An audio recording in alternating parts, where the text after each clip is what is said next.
Hello everyone. What we will learn is personal life-saving equipment.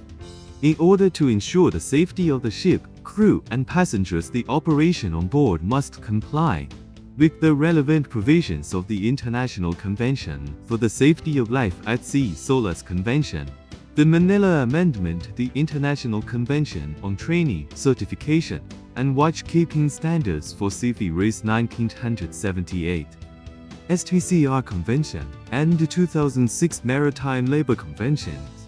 ILO conventions strictly abide by the operating procedures, carry out safe operations, and be equipped with all kinds of labor protection equipment that meet the requirements. The crew must be proficient in the use of all kinds of labor protection equipment. Learning objectives: master the safety knowledge of entering a closed cabin. Understand the conditions and risk factors for entering a closed compartment. Study catalog. Learning content. Basic requirements for entering a closed cabin. The ship's enclosed premises mainly include, but are not limited to, cargo double-bottom fuel oil tanks, ballast tanks, cargo pump rooms, cargo compressor rooms, isolated empty tanks, anchor chain tanks, anti-tanks, box keels, protective floor premises, boilers, engine crank boxes, engine scavenging boxes, sewage tanks, adjacent premises which are not used for the placement of cargo, but may have the same air environment characteristics as those in the ship's enclosure. No one shall enter without the confirmation and approval of the captain in accordance with the regulations. In particular, crew members shall be prohibited from entering closed cargo spaces or other closed cabins alone without care or knowledge. Air quality.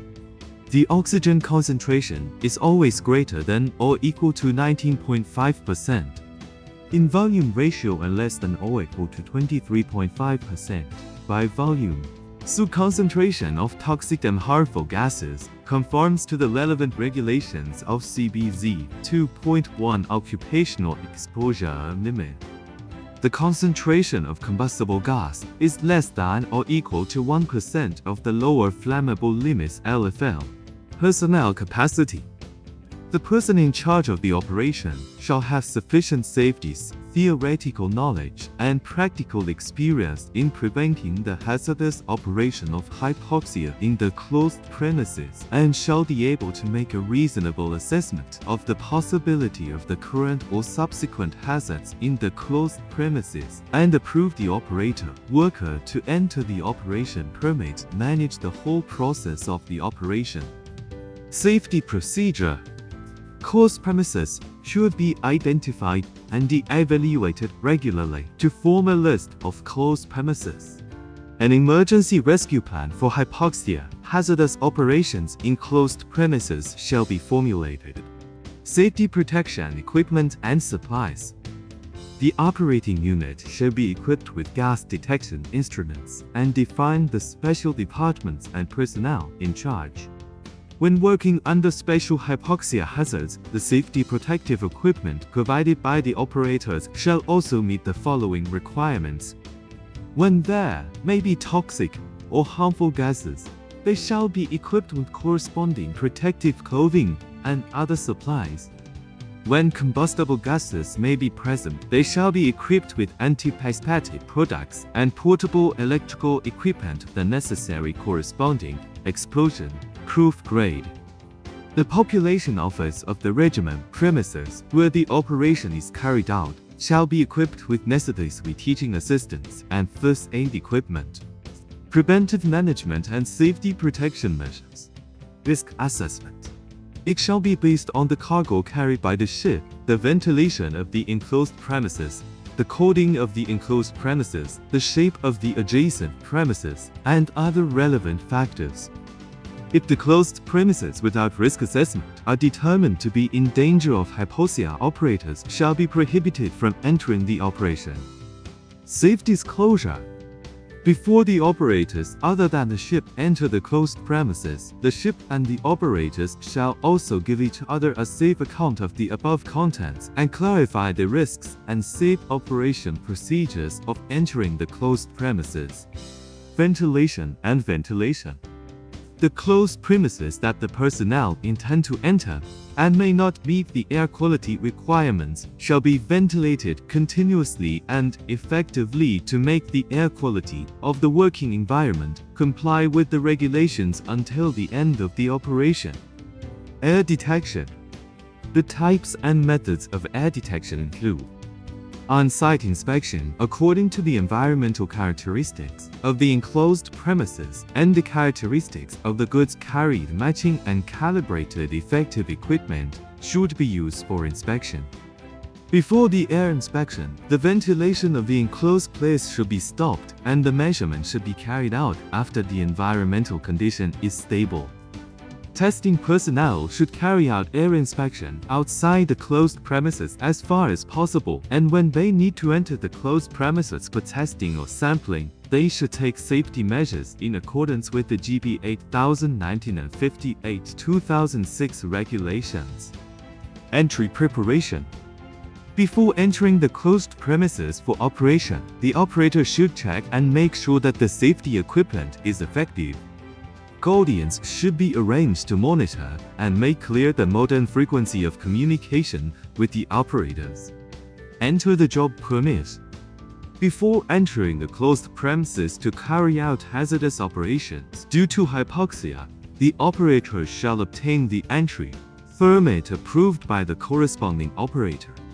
Operators other than the ship's site shall obtain the entry permit approved by the ship before entering the closed premises.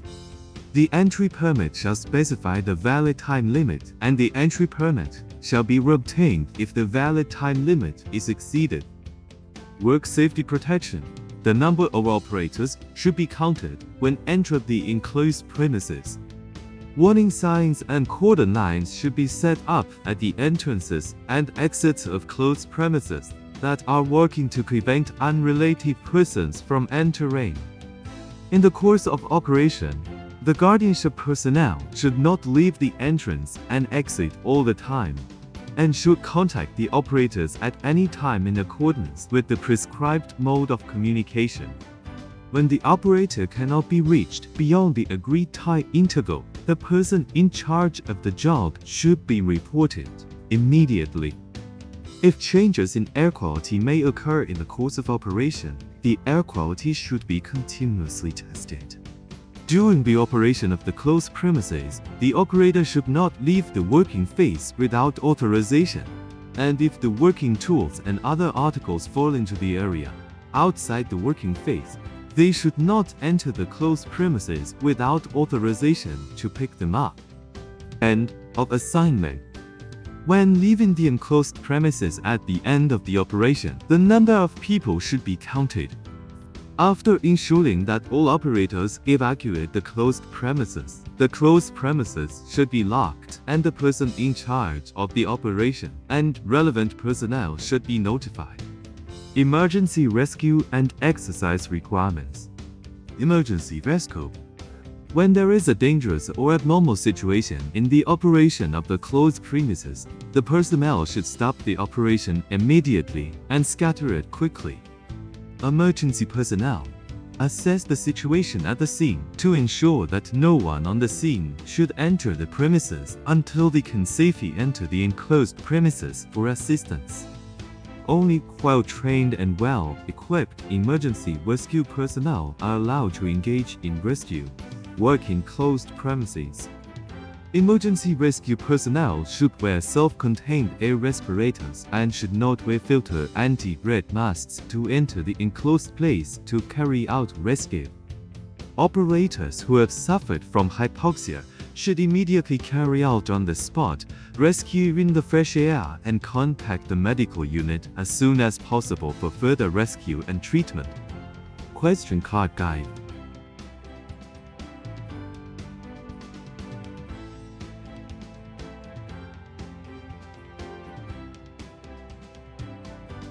That's what this course is all about. Thank you.